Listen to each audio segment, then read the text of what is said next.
आज बीएसएफ का 57वां स्थापना दिवस है। सीधा आपको जैसलमेर लिए चलते हैं, वहां पर गृह मंत्री अमित शाह मौजूद हैं। तस्वीरें दिखाते हैं। वो सीमा सुरक्षा के लिए कितना उपलब्ध है, उनकी उपलब्धता के लिए, जवानों की चीजों की उपलब्धता के लिए कितना अच्छा है। अटल सुरंग को राष्ट्र को समर्पित किया। 6 सालों से काम नहीं होता था, वो मोदी जी के समय में ही हुआ और लगभग 14,450 किलोमीटर रोड 2007 से 2020 तक बनाने का काम, सीमा के रोड बनाने का काम हमने पूरा कर दिया है और इसमें 7,270 मीटर लंबे पुल बनाए हैं। इससे आपको मालूम पड़ेगा कि किस प्रकार की लेवल से ये फैसले हो रहे हैं। क्रिटिकल बॉर्डर प्रोजेक्ट हेतु भूमि अर्जन को आसान बनाने के लिए गृह मंत्रालय को भूमि अर्जन का और पुनर्वसन और पुनर्व्यवस्थापन का काम सरकार ने घोषित किया है। इससे और आगे पर सरलता होगी। मित्रों, हमारी सीमाएं जितनी सुरक्षित होगी, सीमावर्ती क्षेत्र भी इतना ही सुरक्षित होगा। और सीमावर्ती क्षेत्र को सुरक्षित रखना है तो सीमावर्ती क्षेत्र के भाइयों बहनों के लिए, वहां के नागरिकों के लिए ढेर सारी योजना नरेंद्र मोदी सरकार ने बनाई है। मेरा बीएसएफ के सभी जवानों के साथ, सभी जवानों को एक आग्रह है कि आप सीमा की सुरक्षा के साथ साथ जब समय मिले तब ये योजना के क्रियान्वयन पर भी ध्यान रखिए। डिस्ट्रिक्ट कलेक्टर के साथ चर्चा कर सबके घर में बिजली पहुंची या नहीं पहुंची, सबके घर में शौचालय पहुंचा है या नहीं पहुंचा है, सबको अपना स्वास्थ्य कार्ड मिला है या नहीं मिला है, मुफ्त राशन जो भेजा जा रहा है वो नागरिकों को मिलता है या नहीं मिलता है, इसकी भी आपको चिंता करनी पड़ेगी।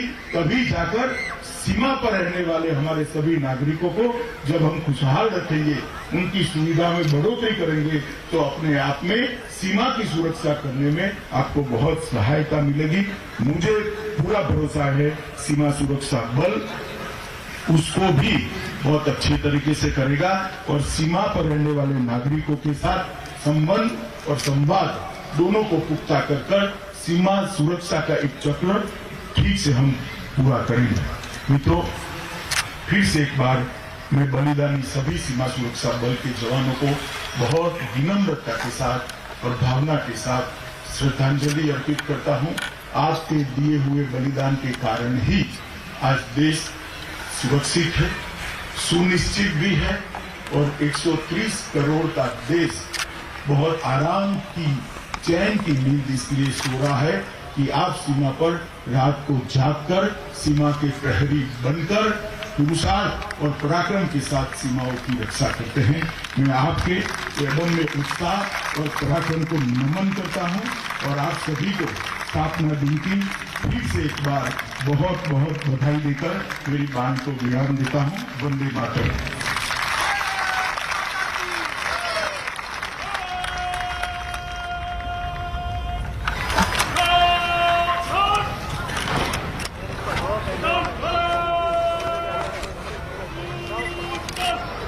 समय है बल के निशान के प्रस्थान का।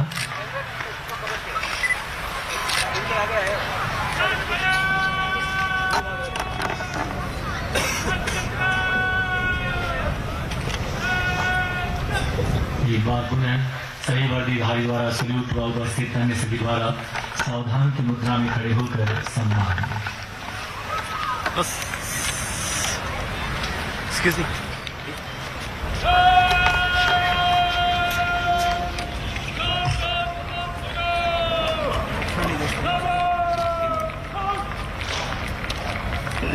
बीएसएफ के स्थापना दिवस में गृह मंत्री अमित शाह आज शामिल होने के लिए पहुंचे। परेड में भी उन्होंने हिस्सा लिया और सलामी ली जवानों की। कल रात्रि विश्राम भी जवानों के साथ उन्होंने किया। रात का खाना जवानों के साथ खाया। 2 दिन के दौरे पर वहां पर गए हैं और जैसलमेर के बाद आज उनका जयपुर जाने का भी कार्यक्रम है, जहां पर वो बीजेपी के प्रतिनिधियों के साथ वक्त बिताएंगे, उन्हें संबोधित करेंगे और उन्हें देंगे जीत का मंत्र। चलिए शतक आज तक में आगे बढ़ेंगे और अब बात करेंगे नागालैंड की। नागालैंड में मून के वोटिंग में जबरदस्त हिंसा हुई है। गोलीबारी में 13 लोगों की मौत हो गई है और इसे लेकर लोगों में जबरदस्त गुस्सा है। ये बड़ी खबर आपको बता रहे हैं। बीती रात ग्रामीणों ने कई गाड़ियां भी फूंक दी। तो नागालैंड में फायरिंग में 13 लोगों की मौत के बाद ये बवाल हुआ है और गुस्साए लोगों ने सुरक्षा बलों की गाड़ियां फूंक दी। गृह मंत्री अमित शाह ने जिन लोगों की जान इस घटना में गई है उनकी मौत पर दुख जताया है और साथ ही नागालैंड के सीएम ने जांच के लिए एसआईटी बना दी है और ये भी निर्देश दिया गया है कि इस पूरे मामले में निष्पक्ष जांच की जाए। उग्रवादियों के होने की जानकारी दी गई थी, ये असम राइफल्स द्वारा बताया गया है। नागालैंड फायरिंग में फिलहाल 13 लोगों की मौत हो गई है और इन लोगों की मौत के बाद वहां पर स्थिति काफी तनावपूर्ण बनी हुई है। 3 तस्वीरें इस बड़ी खबर से जुड़ी हुई आपको बता रहे हैं। बीती रात ये फायरिंग हुई है और देखिए किस तरह से गुस्साए लोगों ने सुरक्षा कर्मियों की गाड़ियों को फूंक डाला। नागालैंड में फायरिंग की घटना हुई है जिसमें 13 लोगों की मौत अब तक हो चुकी है। कमलजीत संगू मेरे सहयोगी फोन लाइन पर मेरे साथ जुड़ गए हैं। कमलजीत, ये घटना वाकई काफी दुखद, 13 लोगों की मौत की अब तक पुष्टि हो चुकी है और क्या ताजा अपडेट है आपके पास? देखिए, ये जो सूचना हमें मिली है उसमें जो ऑफिशियल स्टेटमेंट आई है उसने कहा है कि एक इंटेलिजेंस इनपुट के तहत पर इस तरह का ऑपरेशन लॉन्च किया गया था। जो हमें बताया गया है एक एम्बुश तरीके का लगाया गया जिसमें 3 असम राइफल्स और 21 पैरा हमें बताए जा रहे हैं वो हैं। और साथ में ये भी बताया गया कि उसके बीच में जहां पे सस्पेक्टेड मूवमेंट थी वहां पर गोलियां बरसाई गई और उसके बाद पता चला कि वो सिविलियन है। शुरू में जो आंकड़े आए हैं वो शुरू में 8 थे जो कि गाड़ी में थे। उसके बाद गांव वालों ने आसपास घेराव कर लिया जो कि सेना बल के जवान थे उनके। उसके बाद भी फायरिंग हुई है। तो कुल मिला के एक जांच और एक कोर्ट ऑफ इंक्वायरी लगाई गई है कि इतनी तादाद में सिविलियंस की डेथ कैसे होगी और किस तरह का इनपुट था। उस सब पर सेना ने खुद ने अपने बयान में पूरी घटना को दुखद बताया है। हमने देखा है चाहे वो नागालैंड के चीफ मिनिस्टर हों या फिर गृह मंत्री हों, उन सब ने एक दुखद बयान जारी किया है। लेकिन ये मामला आगे बढ़ सकता है। हमने देखा है कि जिस तरह से एक सिविलियन रिएक्शन हुआ है जहाँ पे जो गाड़ियों को फूंक दिया गया है, ये सारे एक टेंशन का माहौल बताते हैं और इस तरह का ऑपरेशन किस बेसिस पे लॉन्च किया गया इस सब की जांच होगी। फिलहाल ऐसा भी बताया जा रहा है कि एक जो सोल्जर है उसकी मौत हो चुकी है और कई ऐसे जो जवान हैं वो घायल हैं और इस वक्त अस्पताल में भर्ती हैं। जी, तो कुल मिलाकर ये नागालैंड में सुरक्षा बलों के एक आतंकवादी विरोधी ऑपरेशन में गलत पहचान के चलते ये पूरी घटना हुई है और इसमें स्थानीय लोग मारे गए हैं। और जिस तरह से हम तस्वीरें भी देख रहे हैं कमलजीत, दिख रहा है कि इलाके में बहुत तनाव का माहौल है। फिलहाल वहां पर स्थिति कैसी दिख रही है?